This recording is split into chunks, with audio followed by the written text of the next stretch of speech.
Coffee and Compliance. I'm your host, Jamie Leupold. I'm the Director of Channel Sales and Alliances here at PreVeil. I'm a CMMC Certified Professional, CCP, and I've got the pleasure of our co-host for this session is Matt Hoeper. Matt is with Edwards Performance Solutions.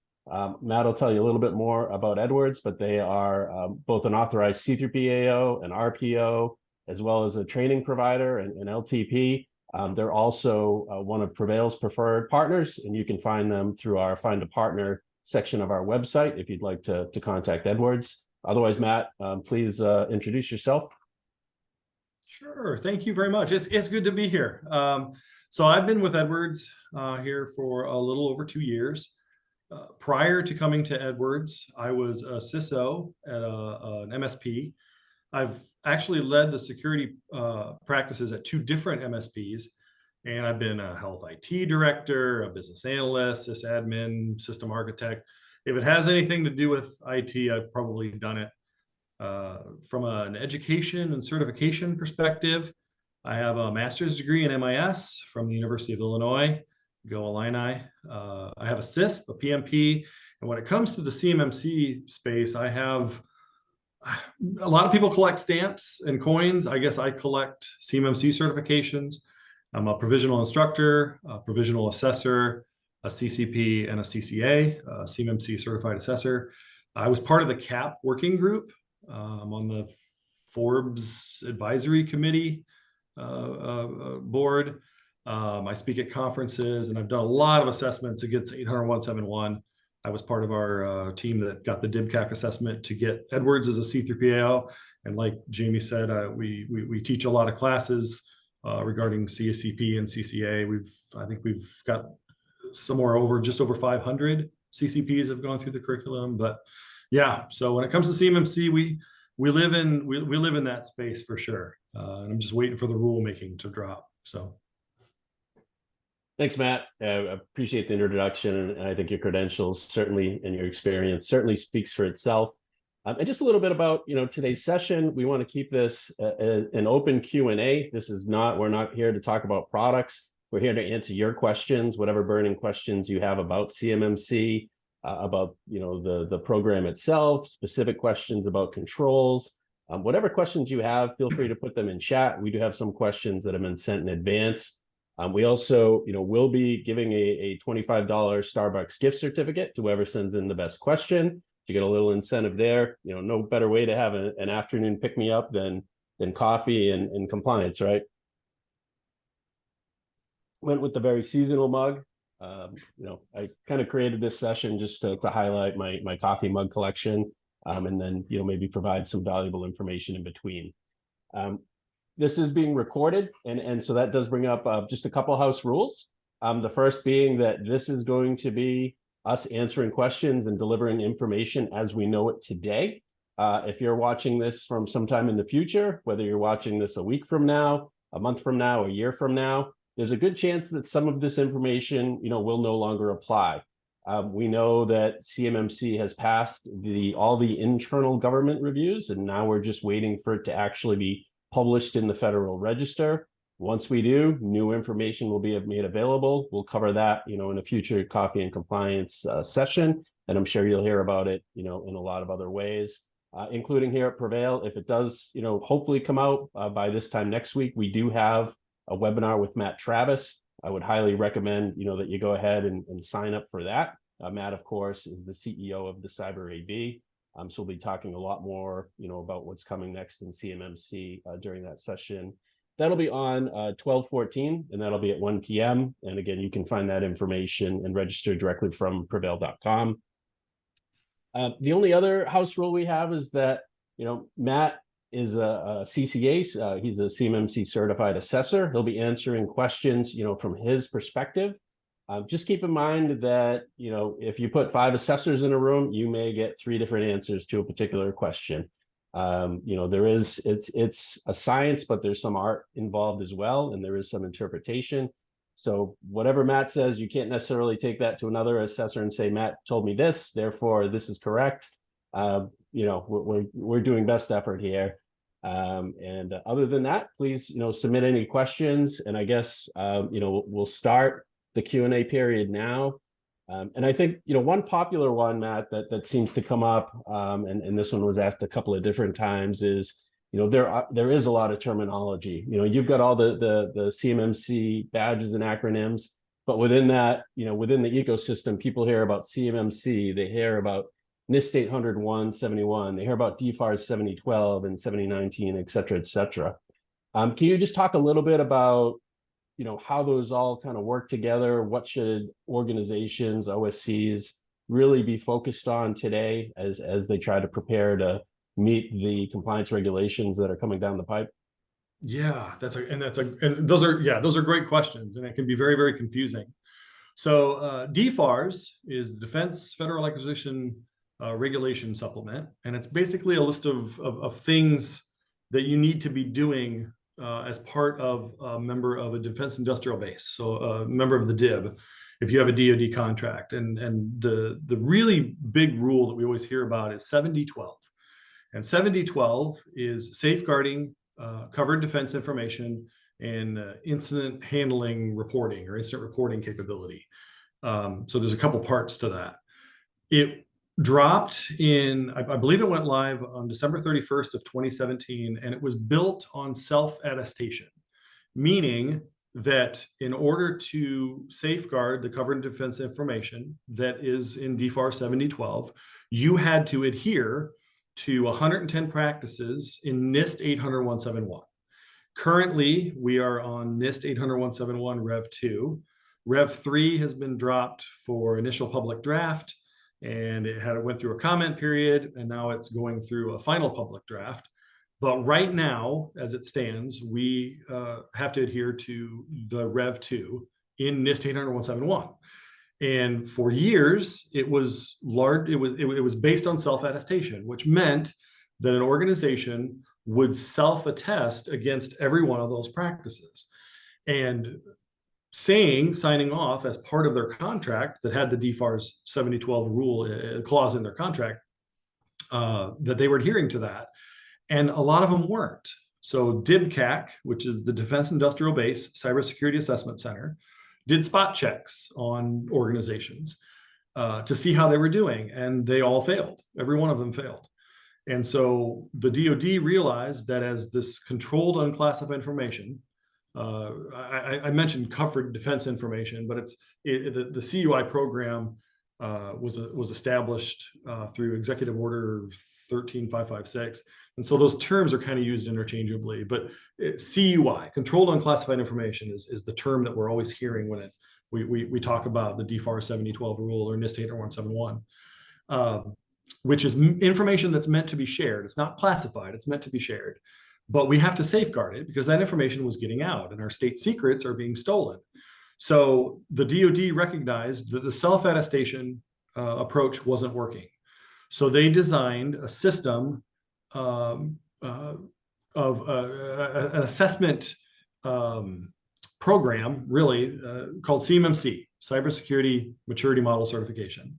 And what that means is if you're in possession of CUI, instead of self-attestation now, you will have to have a third party come in and assess you. Now, CMMC is broken into like 3 levels, and I think everybody who's on this call, on this webinar right now, has had some understanding of that. But CMMC is an assessment program that assesses against the practices in NIST 800-171 that are in the DFARS 7012 rule. So 7012 is the rule that you have to adhere to. 800-171 are the set of practices. Again, we're just under Rev 2 currently. And CMMC is this program that's been rolled out to have assessments done.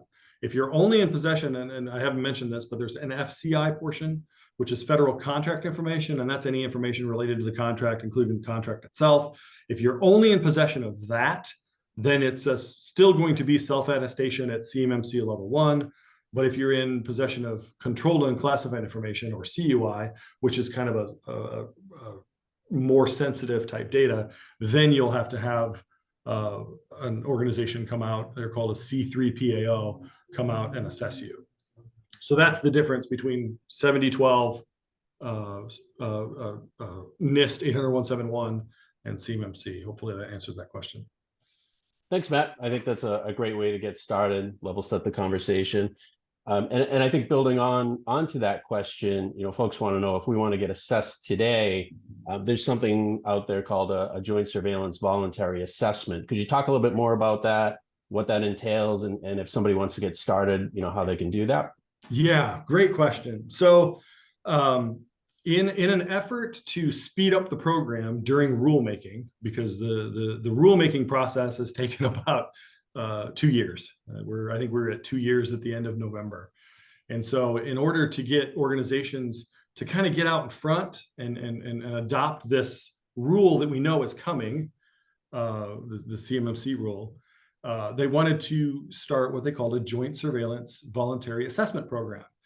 The V is voluntary; you don't have to do it, but it was a program to really serve two purposes. One, to get organizations well, I don't want to say certified. It's to have a DIBCAC team come in and assess you, but the joint part is a C3PAO. So a CMMC third-party assessment organization would come alongside, and instead of what we've been doing for years now, the DIBCAC high assessments against NIST 80171, what they did was they said, okay, we want to, and that's the second part really of the JSV, is to give C3PAOs who have a lot of money wrapped up into having some sort of an enclave or some host unit that will be used to certify organizations seeking certification later on down the road.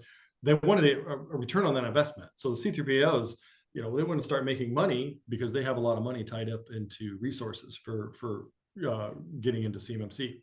So the joint surveillance is the DIBCAC team from the DoD, the Defense Industrial Base Cybersecurity Assessment Center, and a C3PAO coming together to assess an organization against currently NIST 80171 with the hope, and I mean it's small that it won't happen this way, but it is still north of zero, that JSV assessment that took place will then translate to an L2, level 2 CMMC assessment once rulemaking drops. And we'll see that as part of the rule. But the joint surveillance program really gave C3PAOs an opportunity to get a return on their investment, to start doing assessments with the DIBCAC in hopes that organizations would go ahead and adopt this rather than waiting.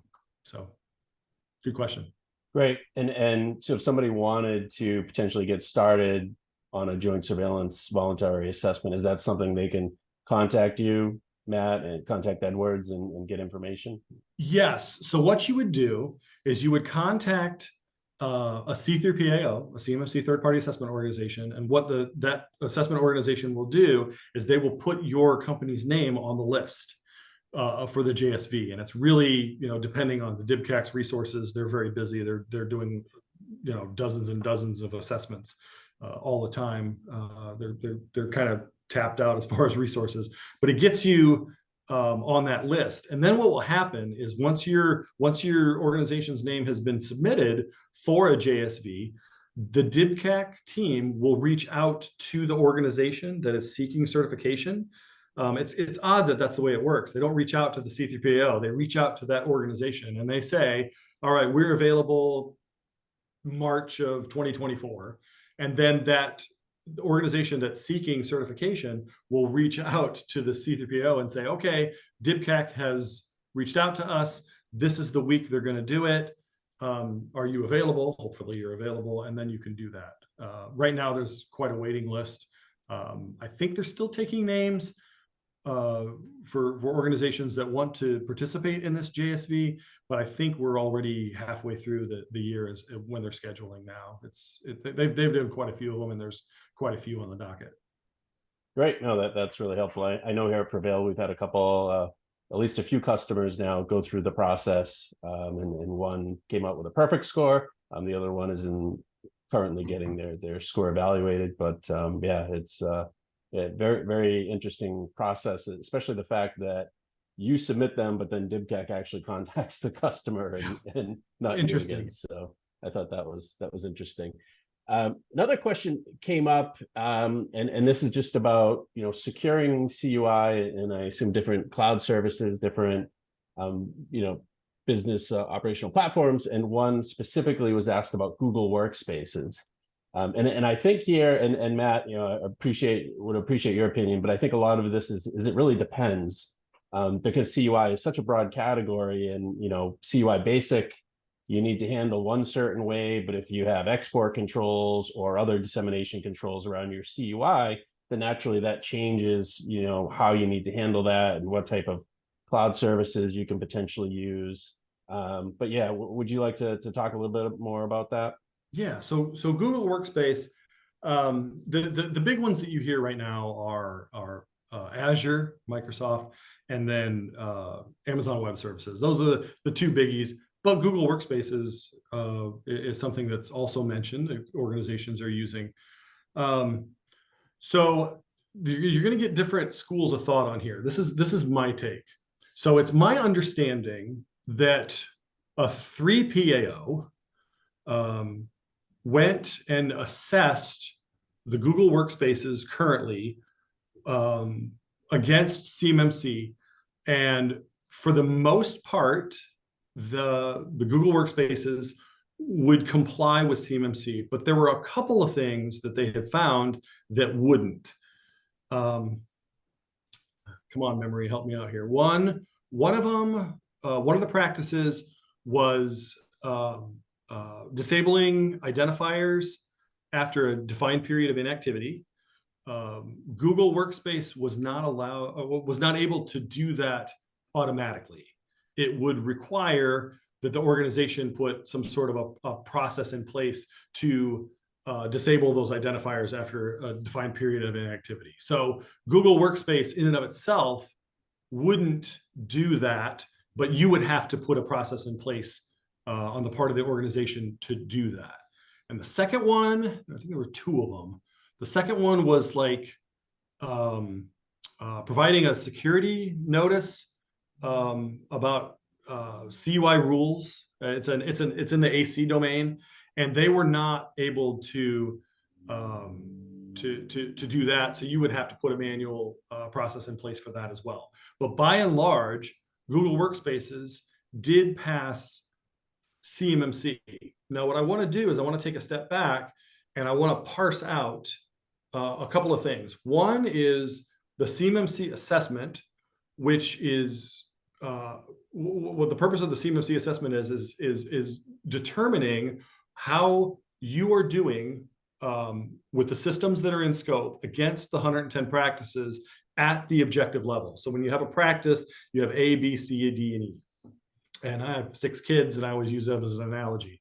So the analogy that I use is if the control statement, if the practice says the bedroom has to be clean, if I do self-attestation, of course, the kid's always going to say the room is clean.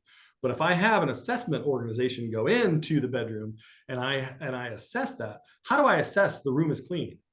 The way we do that is through objectives. A, B, C, D, E, and so on. So in the case of a room being clean, the assessment objectives might be the bed is made, the toys are picked up, the trash is thrown away, and the clothes are folded and put in the dresser, right? So if I'm assessing whether or not the room is clean, I'm assessing against those 4 objectives. And if I miss one, I fail the entire thing, okay? But say the kid had a lemonade stand and is doing pretty well and hires some sort of a nanny service. And they say, okay, the nanny is going to be in charge of making the bed and putting the clothes away. So I go to assess my child's room and I go down the list and I say, how are you doing with the toys? Okay, toys are put away. How are you doing with the trash? Okay, trash is thrown away. Wait a minute, your bed's not made and the clothes aren't put away. And the child might say, well, that's the nanny services problem. And I'm like, well, no, the nanny is not going to get grounded for not having a clean room. You are. So we have what we call a shared responsibility matrix. So if you're using an external service provider, either managed service provider or cloud service provider, and they're different. Some people try to lump them together. They're very different in what they provide. You want to make sure you have a shared responsibility matrix so that you know what the external service provider is doing and what you're doing as an organization seeking certification. It's very, very important that you know that, because the organization seeking certification is the one that has a certification on the line and will lose the contract if they don't have the CMMC level required. They can't point fingers and say, well, they're doing it. So when we use Google Workspace, we are assessing against those practices. Now, as part of DFARS and just general CUI rules, there are things above and beyond what CMMC is covering. Like Jamie had mentioned earlier, you mentioned, CUI basic and CUI specified. The type of CUI that you're in possession of might have extra rules that are not covered against the 110 practices of NIST. Things like export control. If you are in possession of CUI that has export controls, the CMMC assessment will not flush that out. I'm not assessing whether or not, I'm not adjudicating CUI, first of all, and I'm not assessing whether or not the provider that you're using is doing what it needs to do for ITAR or EAR or any other sort of export control. So you have to be very careful about what you use. And Microsoft is something that's always brought up. Can you store CUI in the Microsoft Commercial Cloud? And the short answer is no, you can't. Microsoft will tell you don't store CUI in the commercial cloud, although I'm hearing rumblings that they're beefing up commercial. And so we might get to a point where we can. But if you're in possession of CUI, you would need to at least be in GCC, but you don't necessarily have to be in GCC high.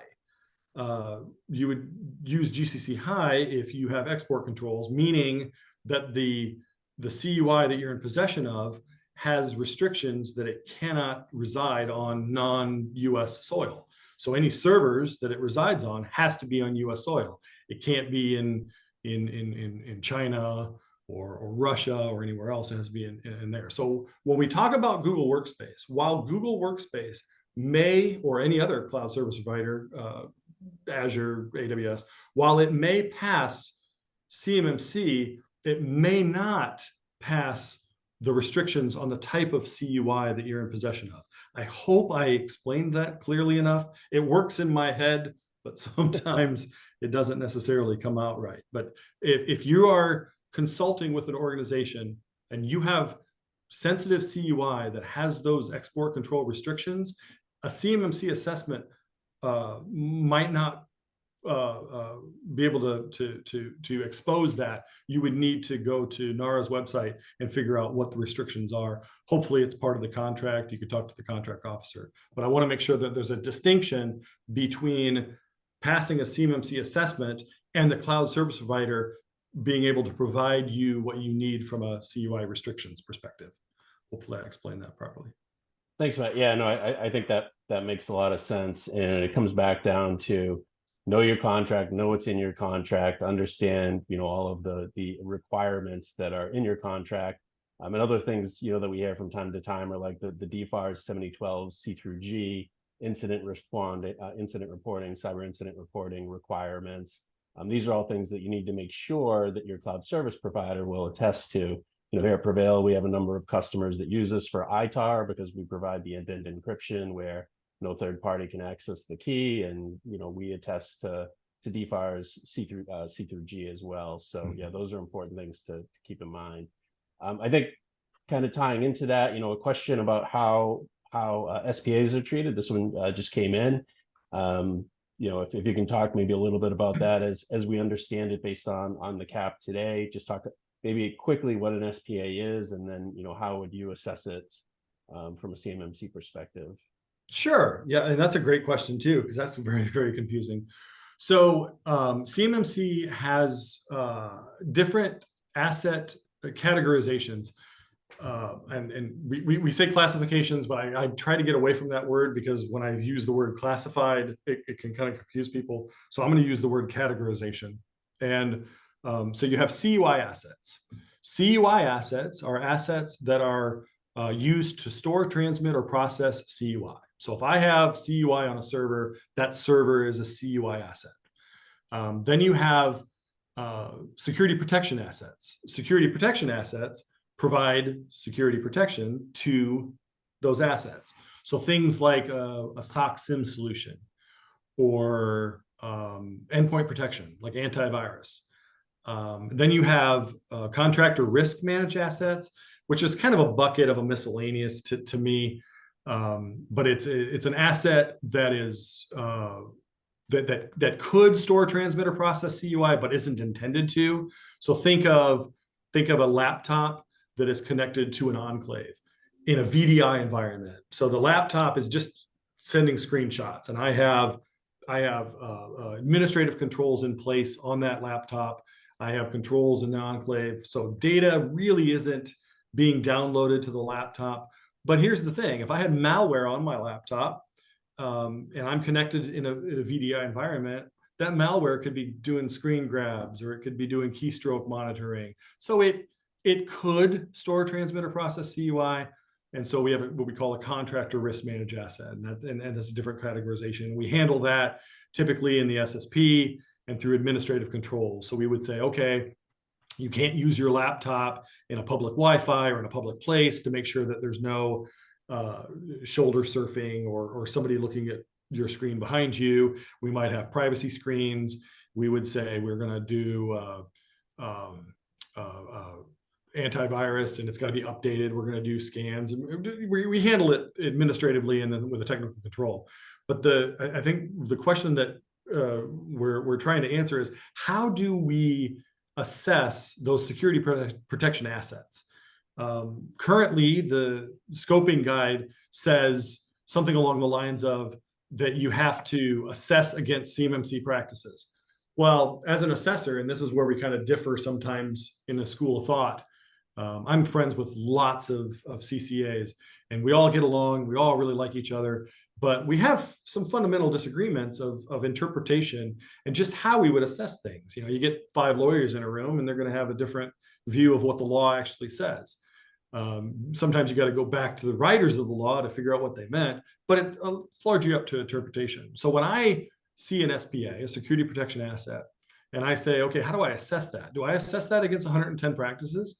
Well, if a security protection asset is an antivirus solution, which is handled in the SI domain, how do I assess an antivirus solution against the control that talks about split tunneling or VoIP or personnel security? Like, I can't assess an antivirus solution against those practices. So in my mind, you can't assess an SPA against all 110. Now, there was some documentation that was leaked by OIRA as soon as they got the rule back in like August or late July. And the documentation that was leaked said that SPAs were going to be assessed against everything. And I don't understand how you could do that. The analogy that I gave before about split tunneling or VoIP or something along those lines. So I assess an SPA against the practices that are applicable for that SPA. Hopefully that answers the question. And then to kind of close the loop about different assets, you have specialized assets, which cover government property, industrial Internet of Things, restricted information systems, things, test equipment, things like that. And then you have out of scope assets. And in order for something to be out of scope for a CMMC assessment, it has to be logically or physically separated. Oh, it's or, not and, or. So hopefully that answered that question. Did I get everything on that one, Jamie? I think so, Matt. Yeah, I think that was a great answer. I know we had another one come in, and I think I can take this one. If you have anything to add, would be great. Sure. But basically, I'm a contractor for a DoD supply chain company, do all of their cybersecurity and IT. So I'm assuming that this person is an MSP or MSSP, not a defense contractor. And will I need to pay for my own CMMC audit? My understanding is that this depends. We'll find out in rulemaking how MSSPs are being treated under the external service provider. There's been some indication they may need to be CMMC level 2 themselves, depending on how they work with the company. But I think this is one where we'll probably have a better answer in a week or a month from now. Is that fair to say, Matt? Yeah, I think so. But in my opinion, and this is Matt Hoeper speaking, I think that MSPs are probably going to have to do more than less. Because when you look at what an MSP is providing, let's break it down very fundamentally. An MSP is providing patching, monitoring, and backups. Fundamental level, I mean, we're talking like a mom and pop. Of course, MSSPs are going to be doing a whole lot more than that. But patching, monitoring, and backups. In order to do that, you typically would have to have administrator privileges on the systems by which you're patching and monitoring and backing up, right? So you already have access to potentially systems that would house CUI. Or you might have a system, a situation where an MSP is backing up to an MSP's data center housed at the MSP, maybe not in some sort of a cloud solution like Azure or something that's previously mentioned. If you do that, to me, you're in scope. And when you look at the access control, the very first one talks about limiting information system access to authorized users, processes acting on behalf of users, or those devices. To me, if you have admin privileges to the systems for your customer who is going for an assessment, a certification assessment with CMMC, you're in scope. Your users are in scope. So it'll be interesting to see with rulemaking, but I think MSPs have a decision to make. Do they want to go ahead and go down that route, or do they want to pull out of the DIB entirely? That's a business decision, a risk decision. But what I would say is, we've seen it with recent legislation here in the last year or so with reporting requirements of incidents.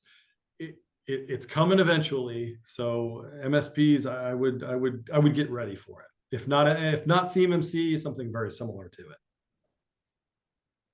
Great. No, thanks for that. And I think maybe this might be a good one to kind of end on, because this is going to draw from your direct experience here.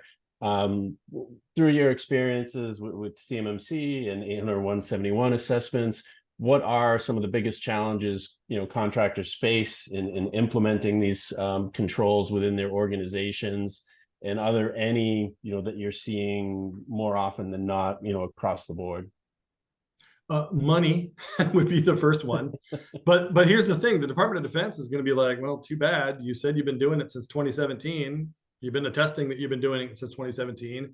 We don't feel too bad for you, which is unfortunate coming from an agency that has a budget of $1 trillion annually or whatever. But money is the first one. The second one would be, as you get ready for an assessment, to make sure that you're working with an organization that knows what they're doing and knows what they're talking about. The Cyber AB has a marketplace with RPOs and other C3PAOs. Make sure that, and that's a big challenge, because here's the thing: if an RPO is making guarantees, question that. If they guarantee that you're going to pass an assessment if you use whatever they're doing, that should be a bit of a red flag, because there's no guarantees, right? We at Edwards walked into our DIBCAC assessment with documentation about documentation about documentation. Like, we thought we had everything buttoned up, and they still found a few things.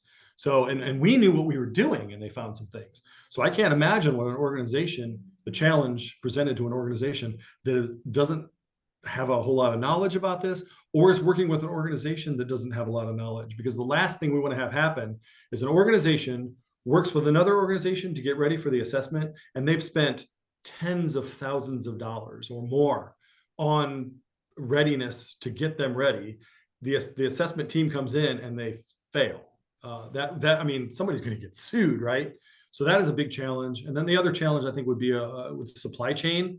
So you have these big primes, and you have all the people in the supply chain with the subs.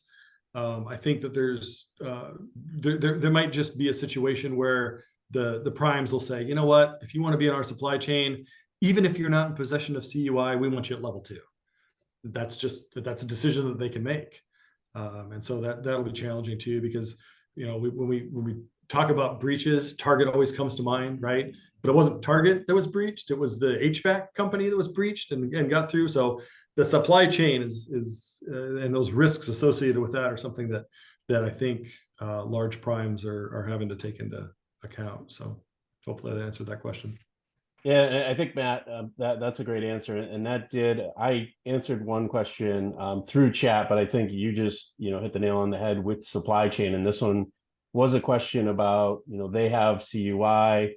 In order to complete their product, they need to share that CUI with a supplier in their supply chain. That supplier didn't think they needed to be compliant. The person that was asking the question disagreed. They were waiting for some final rulings.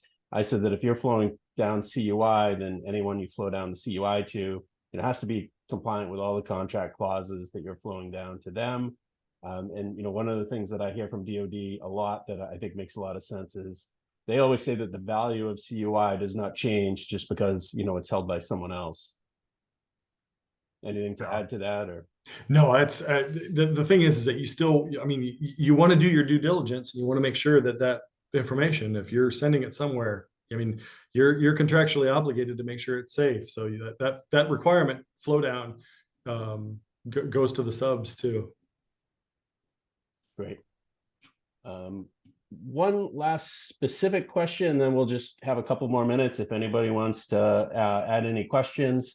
This one was a little bit more specific, but your thoughts on documenting the system's allowed ports, protocols, and services as a contributing factor for lease function and configuration management. So getting a little bit more in-depth question, but would it make sense to document the system's allowed ports, protocols, and services for lease function and configuration management? Wow, and you're going to get different schools of thought on this one. So that really goes to, let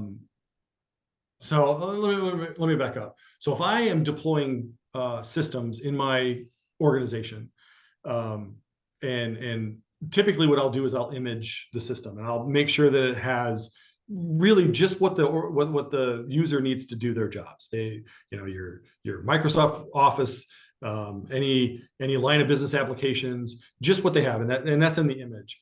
And then when I'm done with that, I'm probably going to close all ports that I don't need. I'm going to disable protocols that I don't need, and only allow the ones that are needed. Really, it does go to least privilege, but I'm going to document that. Now, to the level of granularity really is still to be determined. I don't know that you need to go, I mean, there's thousands and thousands, millions of ports, whatever. I don't think you need to go to such a granularity, but like, is telnet allowed? Hopefully not. Are you using, are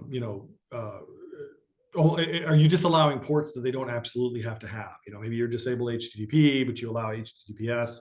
Document all of that stuff. Because when the assessor comes in and they assess against the ports and protocols, they're going to want to see documentation that you've addressed that. Some organizations will use STIGs, which I think STIGs are fine, but make sure that you're documenting what you're doing so that you can show an assessor, and then make sure that that documentation is revisited pretty regularly. When CMMC talks about the word periodically, that's not to exceed a year, but I would, maybe semi-annually, maybe even quarterly, to make sure that you're up to date on everything from a security aspect when it comes to ports and protocols. I hope that I try to be somewhat vague on that one. That's a difficult one because you're going to get different schools of thought on assessors. And when I make recommendations and I'm doing consulting with organizations, I always keep in mind that the assessor that's going to come behind me to assess my work was probably, bullied in high school, hates the world. And for those of us who have gone through any sort of an audit, whether it's a PCI audit or any sort of financial audit, HIPAA, we know those auditors. We've worked with those auditors. I don't personally know any in the CMMC space, but I can't imagine that CMMC is going to be any different than anything else that's audited. So I always try to elevate a little bit and do security best practice when I'm doing consulting, rather than what I think is the bare minimum that an organization would have to do. So, well, thanks, Matt. I'm sorry you got bullied in high school. Hopefully it wasn't too bad. Right. And with that, I do want to thank everyone. We're going to wrap up, but before we do, Matt, I'm going to give you the honor to pick the best question that was asked, and that's going to we'll give the Starbucks gift card. You're going to be the one picking it because you don't actually know who submitted these for the most part. That's something that we have the access to. So the questions in no particular order. We had one about SPAs. We had a question about if I'm a MSP, MSSP, will I need to get audited myself? We had a question about supply chain. We had the question about Google Workspaces. I liked that one. Because that's not one I hear very often. I like that one. That one would have stumped me, I think, had I not had some experience with Google Workspace. I'll pick that one. Very good. All right. Well, appreciate everyone's time. Again, this is Jamie Leupold with PreVeil. We've had the honor of speaking with Matt Hoeper from Edwards Performance Solutions for the better part of the last 40 minutes or so. Hopefully you got something out of this, and we hope to see you on the next one when we'll bring in a different authorized C3PAO. It'll be somebody from our preferred partner network, and ideally we'll have a little bit more information around the breaking CMMC news. And of course, please register for our webinar next week with Matt Travis. Matt, anything else you'd like to finish with? Merry Christmas. Happy holidays. Perfect. I love the Grinch mug. The Grinch mug is great. Thank you. Thanks, everyone. Bye now.